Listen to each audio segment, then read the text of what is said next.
Citizens of several African countries report they were also pushed back from Poland because they are black, with the African Union calling the treatment a breach of international law. Hey guys, welcome back to my channel here. It's Lavender here, comrades. Today I am back with another political video about Russia and Ukraine.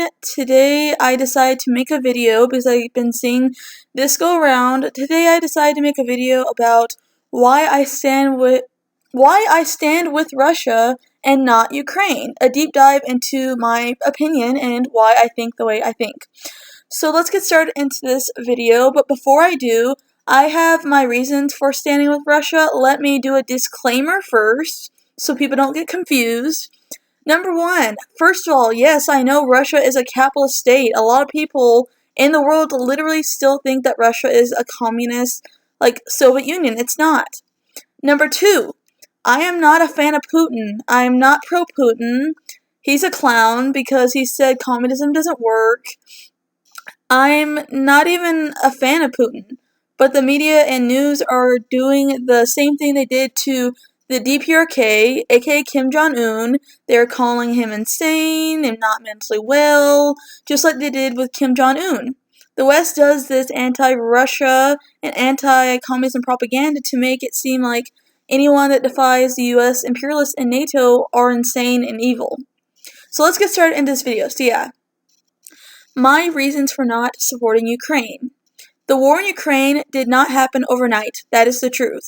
It started officially in 2014 when the democratically elected Ukrainian government was overthrown by U.S. imperialist war criminal Barack Obama, in an illegal coup and replaced with an anti-Russian and a neo-Nazi fascist regime. And not only that, but first of all, I don't support fascism and Nazism. That's actually probably the biggest reason, period. Ukraine's own government and the military itself is filled with neo-Nazis and racist and anti-Semitic people who hate people of color, and this has been proven many times over and over and over again. The mayor themselves of Ukraine is a member of the party of neo-Nazi party. PBS is shady for not showing that. Not only that, but when it came to Russia versus Ukraine, Ukraine was the one out of them both. Ukraine was the one who voted against condemning Nazism. I find it fucking hilarious that they wanted Africans to fight against Russia, but at the same time, the country is a fascist regime who tried to stop Africans and Indians, students from leaving Ukraine due to their skin color and race. അതിർത്തിയിലേക്ക് എത്തുന്ന വിദ്യാർത്ഥികളടക്കമുള്ള സംഘങ്ങളോട് ക്രൂരമായി പെരുമാറുകയാണ് Ukraine സേന. വിദ്യാർത്ഥികളെ ചവിട്ടി ഓടിക്കാൻ ശ്രമിക്കുന്ന ദൃശ്യങ്ങൾ മാതൃഭൂമി ന്യൂസിന് ലഭിച്ചു. വിദ്യാർത്ഥികൾക്ക് നേരെ വാഹനങ്ങൾ ഓടിച്ചു കയറ്റാൻ വരെ ശ്രമമുണ്ടായെന്ന് മലയാളി വിദ്യാർത്ഥികൾ പറഞ്ഞു.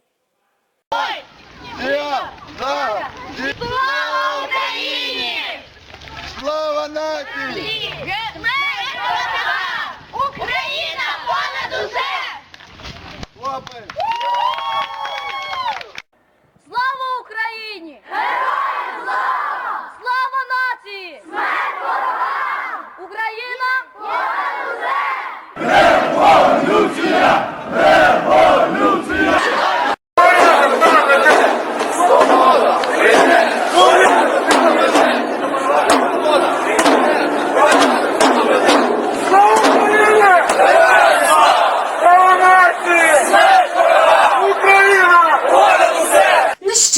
Москалику, поговоримо. Слава Україні! Героям слава! Слава нації! Смерть москалям! Слава нації! Україна! Понад усе! Україна! Понад усе! Україна! Понад усе! Це братні, золоті дрижі! Слава! Слава! Слава! Нові фашисти ростуть! Нові фашисти!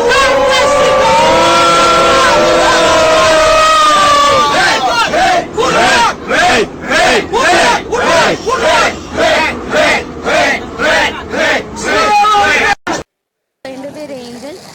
ഞാനിപ്പോൾ ഷെഹിനി ബോർഡറിലാണുള്ളത്, അതായത് ഉക്രൈൻ പോളണ്ട് ബോർഡർ. നിങ്ങൾക്ക് എല്ലാവർക്കും കാണാം, ഇവിടെ ഒത്തിരി സ്റ്റുഡൻസ് ഉണ്ട്. അത് വിവിധ സ്ഥലങ്ങളിൽ നിന്ന് പോളണ്ടിലേക്ക് പോകാൻ വേണ്ടി വന്നതാണ്. അപ്പോൾ ഇവിടെ ഇന്ന് മെയിനായിട്ട് നടക്കുന്ന ഇങ്ങനെ വന്ന സ്റ്റുഡൻസിനെ അവർ, അതായത് ഉക്രൈൻ മിലിറ്ററി ആൻഡ് പോലീസ്, അവർ തിരിച്ചയക്കുകയാണ് ചെയ്യുന്നത്. തിരിച്ചയക്കുന്ന വേ എന്ന് പറഞ്ഞാൽ ഫയറിങ്ങിനായ, പിന്നെ എന്താ ലാത്തി ചാർജ്, അത് പിന്നെ അടുത്തെന്ന് പറഞ്ഞാൽ വേറൊരു മാർഗം കാറ് കൂട്ടം കൂടി നിൽക്കുന്ന പിള്ളേരുടെ ഇടയിലോട്ട് കാറ് കൊണ്ട് കയറ്റുക, വാന് കൊണ്ട് കയറ്റുക, അങ്ങനെയൊക്കെയാണ് അവരിപ്പോൾ ചെയ്തുകൊണ്ടിരിക്കുന്നത്. പിന്നെ അങ്ങനെ പിള്ളേർ വീഴുന്നിട്ട് അവരതൊന്നും മൈൻഡ് കേൾക്കാണ്ട് പിള്ളേർ തനിയെ എണീറ്റ് പോകുന്നു, വീണ്ടും കാറ് കൊണ്ട് കയറ്റുന്നു, അങ്ങനെയൊക്കെയാണ് അവർ ചെയ്യുന്നത്. This is too bad. ഇങ്ങനെയല്ല ഫോറിൻ സിറ്റിസൻസിൻ്റെ അടുത്ത് ഉക്രൈൻ ഗവൺമെൻറ്, ഉക്രൈൻ മിലിറ്ററി പെരുമാറേണ്ടത് ഇങ്ങനെയല്ല. എന്നിട്ട് ഞങ്ങളത് ചോദിക്കാൻ ചെല്ലുമ്പോൾ ഞങ്ങളെ അടിക്കുക. എനിക്ക് തന്നെ അടിയിട്ട് എന്നെ പിടിച്ച് റോഡിലേക്ക് തള്ളി. അത് ചോദിക്കാൻ ചെന്ന എൻ്റെ ഒരു ഫ്രണ്ടിനെ എടുത്ത് നടു റോഡിലോട്ട് തള്ളി. എന്നിട്ട് അവനെ അടിക്കുകയൊക്കെ ഉണ്ടായ.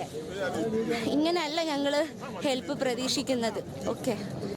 The first to be imprisoned in this revolution were the Nazis' political opponents, communists and socialists, who were rounded up and thrown into hastily built concentration camps. Ukraine appears to be heading down the road to fascism.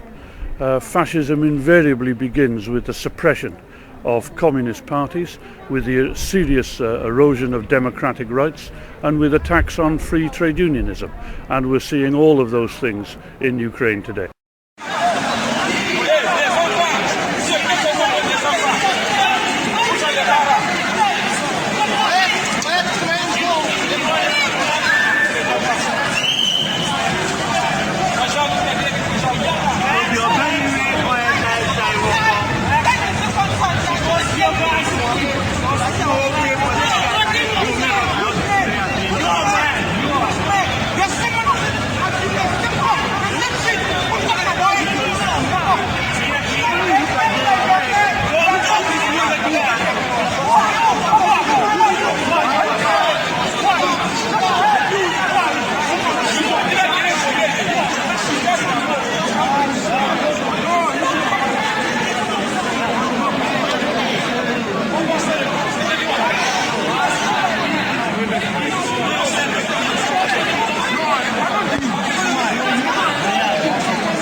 Ukrainians tried to get a Congolese man fight for them.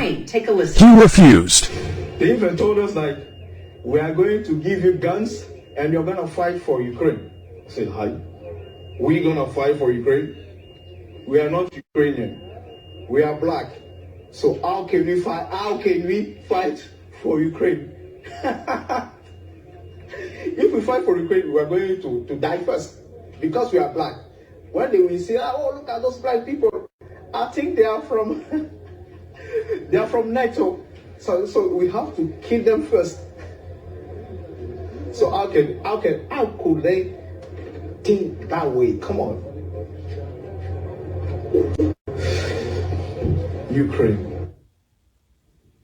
I'm sick and tired of seeing white people, white Americans, and calling black people who complain about Ukrainian racism a Russian Putin bot, and how they're not to be taken seriously because they're pro-Putin.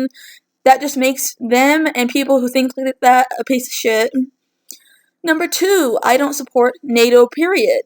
I saw what they did to Libya and all the war crimes they committed. In Libya, they literally turned Libya, the most prosperous African country, into a war-torn state with open slave markets. NATO is racist, and so is Ukraine. Ukraine is NATO's, and the United States is the puppet master of them all. The United States is the ultimate puppet master. NATO caused this war. The imperialists caused this war. Sanctions are pro-war, not anti-war, despite what people, U.S. imperialists want you to believe. The U.S. and genocidal, bloodthirsty NATO want to extend its propaganda influence to Russia's border for a while now. Russia responded to that threat of NATO by invading Ukraine. It's so sad to see normal Ukrainian people who aren't racist have to deal with this due to bloodthirsty NATO and the war criminals in the West. Number 3, the media is spreading disinformation around. Not only that, but huge corporations, allegedly like Amazon, PBS, and Facebook are condoning Nazism. they're not condemning Nazism, they're condoning Nazism. They are in full support of Nazism. They put anti-communism, Russian propaganda in the media, drawing communist phobia all around the world, despite the fact that Russia isn't communist anymore and hasn't been since the late 1980s. Facebook is the same company that tried to ban Telesur, a socialist and anti-capitalism news source, for no reason whatsoever. They just tried to censor them for no reason. The EU has banned RT news source so they can do propaganda and fake news. Remember how these people pretended to be in up in arms about censorship in socialist countries? Ukraine has outlawed and made it illegal to have a communist party in any way. Eastern imperialists are banning anyone and any news source with any affiliation to Russia. Here's another example. The International Feline Federation has banned Russian-owned cats from competing in its shows, stating it cannot just witness the atrocities that Russia is doing and do nothing. In addition, no cats bred in Russia can be imported and registered in a FIFE pedigree book. Not only that, but OnlyFans. They allegedly are banning Russian models and terminating them from the site.